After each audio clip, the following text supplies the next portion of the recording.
guulaysta ma fahanto warkay qorshaha xitaa inuu guulaysta loo baahan laakiin raafo waa in loo adeegsadaa asaga ayaa ma fudo qof in si sahlan lagu qaarajiyo adiga go'aan haddii aad gaarto runtii wax kugu adkaanaya malaha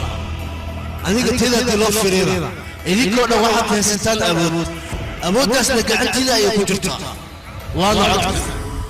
codka qof inuu aniga ibaabaasho dambiilaha ugu weyn usugu inuu noqdo waay oo la ugu harsado intaan cabsan la adigaa dhimanaysid waa inuu noqdo qof iga dagaal badan aniga iga hoob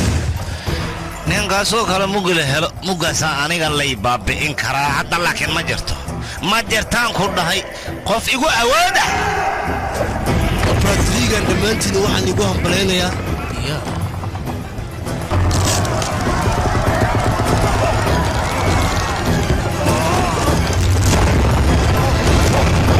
ninka dagaalyahankayga